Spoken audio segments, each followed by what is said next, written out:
अस्सलामुअलैकुम दोस्तों, उम्मीद है आप सब खैरियत से होंगे। दोस्तों, रमज़ानुल मुबारक का मुक़द्दस महीना आते ही हर मुसलमान के मामूलात बदल जाते हैं।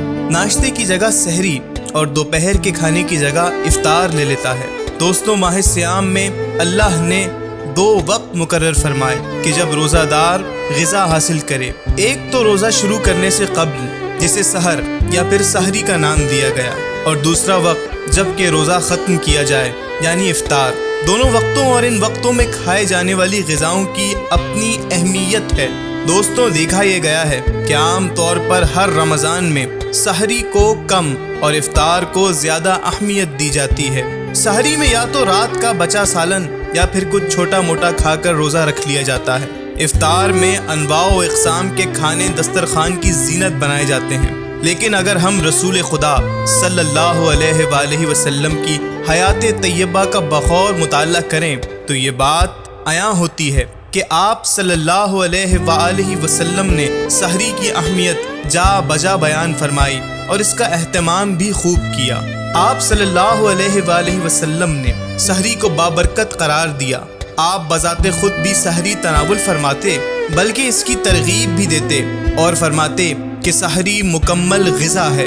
हज़रत अनस रदियल्लाहु ताला अन्हु से मरवी है कि रसूल अकरम सल्लल्लाहु अलैहि वसल्लम ने मुझे सहरी के वक्त फरमाया कि खाने के लिए कुछ लाओ। मैंने आपकी खिदमत में खजूर और पानी पेश किया।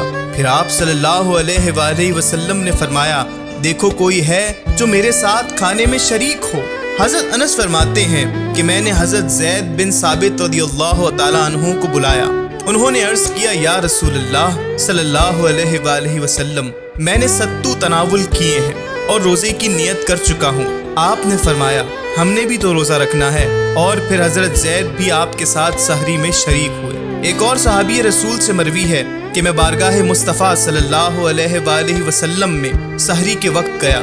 जब आपके हुजरे मुबारक में दाखिल हुआ तो आप सहरी फरमा रहे थे। फरमाने लगे, सहरी सरापा बरकत है, अल्लाह ताला ने खुसूसन तुम्हें अता फरमाई है, इसे तर्क ना करो। दोस्तों, इरशादात नबवी की रोशनी में ये बात रोज़े रोशन की तरह आया है कि सहरी तर्क करना खिलाफ सुन्नत और अच्छा अमल नहीं है। देखा ये गया है कि आजकल नौजवान रात भर नाइट मैचेस, संगतों और दीगर मशागिल में वक्त ज़ाया करते हैं और ऐन सहरी के वक्त कुछ खाए पिए बगैर सो जाते हैं। ज़रा तसव्वुर करें, जिस सहरी को रसूल खुदा सल्लल्लाहु अलैहि वसल्लम तर्क ना करने का हुक्म दे रहे हैं, उसमें अल्लाह पाक की कितनी बरकतें और रहमतें पोशीदा होंगी। दोस्तों, कोशिश करें कि अपने अपने घरों में सहरी का अहतमाम करें और इसे तर्क करने से गुरेज करें।